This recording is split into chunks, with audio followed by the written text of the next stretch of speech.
Me exalté mucho, empecé a hablar más fuerte, empecé a gritar que alguien me estaba tocando el cuerpo. En esta ocasión ya estaba yendo un poquito más allá porque ya estaba intentando despojarme de mis prendas. Quien te quiere de verdad te escucha y te cree.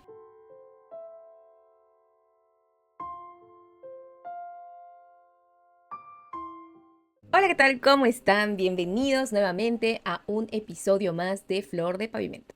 Soy Harumi Murakami, coach de vida, de propósito y de felicidad. Y bueno, también tengo estudios en recursos humanos y soy fundadora de este espacio que, como ya sabes, se llama Flor de Pavimento, un podcast para quienes estamos creciendo, floreciendo en medio de la adversidad, en medio de los cambios más complejos de nuestras vidas. Hoy te doy la bienvenida a un episodio diferente, muy personal, muy íntimo. Uno que nace desde mi honestidad, desde el deseo de sanar en voz alta. Porque sí, hay conversaciones que duelen, conversaciones que incomodan, pero que también te transforman. Y aunque muchas veces evitamos tener estas conversaciones, yo descubrí que a través de estas también podemos reconstruirnos, también podemos florecer.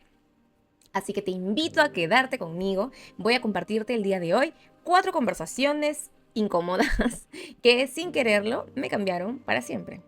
Algunas me rompieron, me lastimaron, pero todas al final me demostraron que había partes de mí que no conocía y que merecía sanar.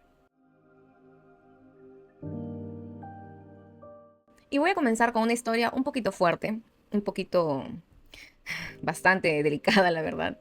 Y es sobre algo que no me creyeron.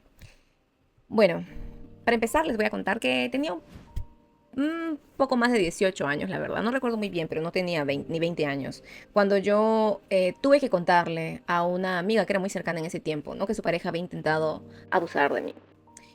Nosotros estábamos en casa de unos amigos. Primero habíamos estado en una reunión junto con mi amiga y otros amigos más conocidos. Y después de ello, como yo no podía regresar a casa porque estaba muy lejos de mi casa, decidí quedarme en la casa de un compañero de colegio, ¿no? Y bueno, yo había estado tomando junto con ellos un poco de alcohol, libando, y le pedí por favor una habitación para yo poder dormir. Me cedió una habitación sola, para mí solita, para poder estar bien, tranquila, cómoda. Y cuando desperté, en realidad no cuando desperté, sino que sentí que alguien me estaba tocando el cuerpo, ¿no? Entonces fue que abrí los ojos y él era no mi compañero de colegio, sino el novio de la que en ese entonces era mi amiga. Estaba allí, sobre mí, tocándome, tratando de hacer otras cosas, si saben a lo que me entiendo, ¿no? Alcancé a empujarlo y le dije, oye, ¿qué te pasa? ¿No? Por favor, retírate, eres el novio de mi amiga, ¿qué te pasa? Además, tengo sueño, por favor, retírate, no quiero saber nada. Y volví a quedarme dormida. Me dijo que se iba a ir y me quedé dormida. Después de eso, otra vez me desperté con la misma sensación y era él que seguía insistiendo y seguía sobre mi cuerpo. Y en esta ocasión ya estaba yendo un poquito más allá porque ya estaba intentando despojarme de mis prendas, vamos a decirlo así, ¿no? Para que sea claro y no utilizar palabras fuertes tampoco. Entonces, en ese momento, cuando ya él estaba propasándose mucho más, nuevamente le empujé y le dije, ¿qué te pasa? Me exalté mucho, empecé a hablar más fuerte, empecé a gritar. Y allí es donde, estando en shock, entró mi compañero de colegio al cuarto, a la habitación, y él me ayudó, ¿no? Preguntó qué pasa, por qué estás gritando, le expliqué lo que pasaba, lo sacó a él de la habitación y él se quedó en la misma habitación que yo para cuidarme, ¿no? Para cuidarme. Entonces al día siguiente yo no sabía qué decir y me sentía avergonzada porque a pesar de que no era mi culpa me sentía muy avergonzada de lo que había pasado, ¿no?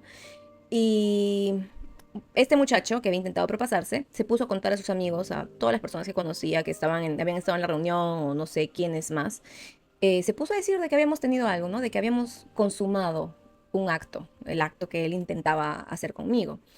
Y bueno, él en su, no sé, en este plan de quedar como bacán, como chévere, como el que sí pudo hacerla en la noche, esto llegó a los oídos de mi amiga y ella me llamó y tuve que contárselo porque ya no había otra salida, ¿no? Yo quería evitarlo, la verdad yo me sentía muy apenada, muy avergonzada, pero bueno, tuvimos que afrontarlo, se lo conté a detalle, tal cual pasaron las cosas. ¿Y cuál fue su reacción? Pues, como ya se los dije al inicio, no me creyó. Prefirió pensar que yo había inventado todo, que yo estaba exagerando para no quedar mal con ella, y me dijo que no me creía y que era una mala amiga. Y se alejó de mí, se alejó de mí, habló mal de mí con las amistades que teníamos en común en ese entonces. Bueno, otras amistades que teníamos en común también se alejaron de mí por consecuencia. Y me sentí sola, ¿saben? Me sentí muy sola porque sentí rechazo, a pesar de que había sido vulnerada, sentí rechazo por parte de ella y por parte de las amistades que teníamos también en común. Fue muy duro. Solo una amiga en común se quedó a mi lado, como que quería creerme y a la vez no, también tenía sus dudas. Eh, y en fin, eso fue lo que pasó. Actualmente ellos dos están casados, felizmente casados, no sé nada de ellos. Em, pero bueno, en ese momento aprendí algo brutal, pero algo que necesitaba aprender. Y es quien te quiere de verdad, quien te estima, te escucha y te cree. Porque confía en ti, ¿sabes? Confía quién eres, confía que no vas a lastimar a esa persona. Y bueno, al fin y al cabo, perder una amistad que no te valora también es ganar un espacio más limpio para ti. En ese momento no lo entendí, en ese momento me sentí rechazada, me sentí abandonada, pero hoy por hoy no guardo ningún rencor y algo que tengo muy claro es que la confianza no se exige. La confianza simplemente se ofrece o no se ofrece. Un par de años después, un amigo muy querido, muy cercano, que yo lo aprecio mucho, lo estimo mucho, Osvaldito, desde donde estés, si me estás viendo, me dijo algo muy duro, que en ese momento me dolió mucho, y fue que quizás parte o razón por la que no me iba tan bien en el amor era porque había dejado de ser un misterio para los demás, que estaba tan enfocada en agradar al resto, en conseguir a alguien para compartir mi vida, en mostrarme tal cual era, que había olvidado el arte del misterio y de reservar partes de mí para mí y para mi futura pareja, ¿no? Me dio mucha rabia al inicio, ¿saben? Yo pensé, ¿quién se cree él para decirme esto? ¿No? ¿Qué se ha creído? ¿Por qué? ¿Por qué me dice estas cosas? Y lo tomé a mal, aunque no se lo dije en ese momento, lo tomé a mal. Pero con el tiempo comprendí que lo que decía, lo decía desde el cariño, desde el amor que sentía por mí. Que no era una crítica, sino era una invitación a que yo pueda cuidar más de mí, más de mi cuerpo, más de mi imagen, de mi esencia, de mi ser, de quién era yo, ¿no? Y no por marketing personal, sino por amor propio. Y allí también es que aprendí que a veces las verdades que nos incomodan son regalos envueltos en una lija, porque al fin y al cabo son verdades que nos van a ayudar a crecer, que nos van a ayudar a mejorar. Y por eso es que nos incomodan tanto al inicio. Gracias, Osvalito. Esta conversación fue más divertida, es también súper íntima, pero más que incómoda fue divertida. Pero debo admitir que también me movió un poquito cuando sucedió en ese momento, ¿no? Me dio mucho, mucho, mucho que pensar. Un día, mi novio, con el que vivo actualmente, bueno, él es de Ucrania, y me dijo algo así como, amor, ¿por qué no cierras la puerta del baño? El misterio también mantiene viva la llama, ¿no? O como mantén encendida la llama, la magia. Y yo me reí mucho, ¿saben? Porque pensé que estaba bromeando. Yo pensé que solamente lo decía porque, en fin, no quería escuchar qué hacía yo en el baño, ¿no? Pero no. Después de eso hablamos con calma, yo retomé la conversación porque me pareció un poco gracioso, pero también me dio que pensar. Entonces, él me explicó cómo en su cultura el cuidado personal y la intimidad se valoran diferente a como yo he estado acostumbrada por los últimos veintitantos años de mi vida, ¿no? Que incluso estando en la casa vale la pena arreglarse un poquito, vestirse, cambiarse el pijama, ponerte linda, ¿no?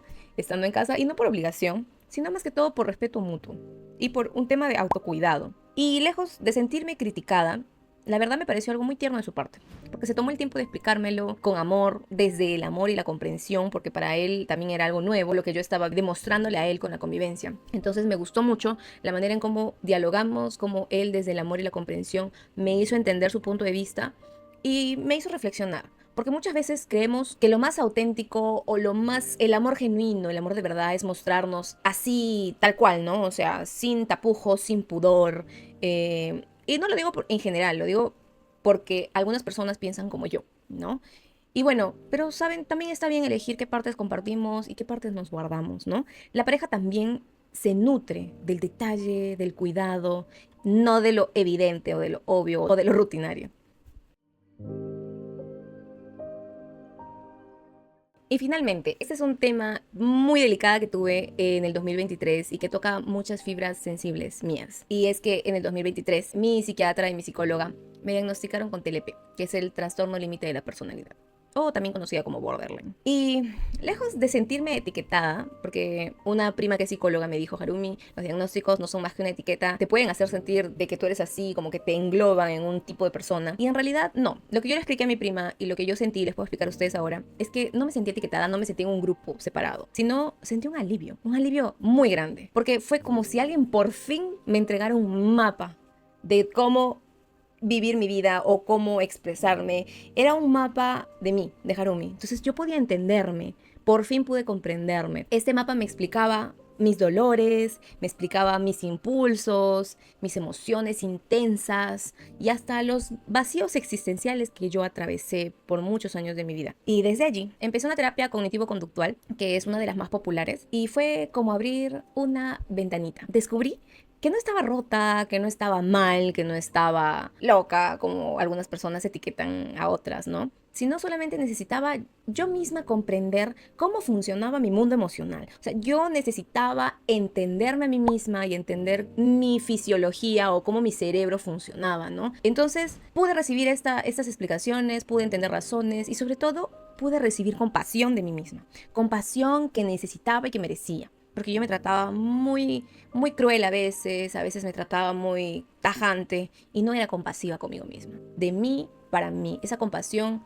que necesitaba. Porque eso también es amor propio. Dejar de juzgarnos a nosotros mismos por sobrevivir a nuestra historia. Sino al contrario, tenemos que valorarnos y apreciar nuestro esfuerzo por haber sobrevivido a tantas cosas que hemos pasado y por haber llegado hasta donde estamos, con esa fortaleza, con ese valor y sobre todo con esas ganas de seguir creciendo y de seguir mejorando.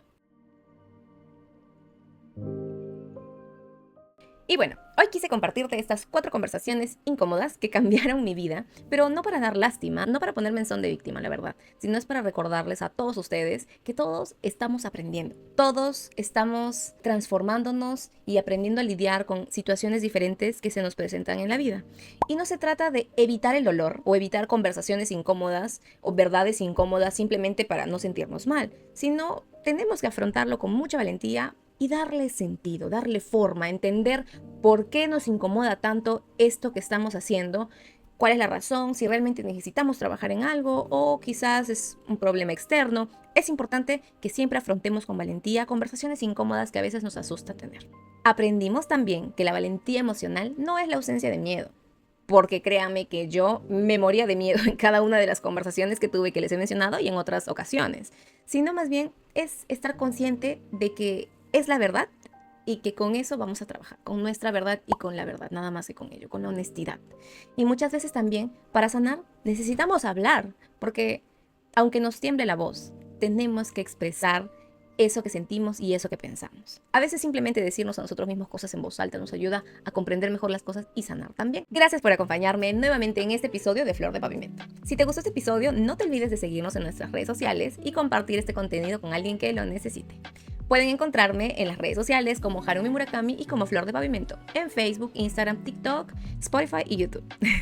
No te olvides y no dudes en dejarme tus comentarios o enviarme tus preguntas con un mensajito mediante mis redes sociales o correo electrónico. También les dejé la vez pasada en una historia de Instagram el link del WhatsApp para que puedan mandarme sus preguntas, agendar alguna asesoría. También lo voy a dejar por aquí para que puedan enviarme un mensajito por ahí también. En el próximo episodio hablaremos sobre creencias limitantes, cómo identificarlas y cómo transformarlas. Nos vemos.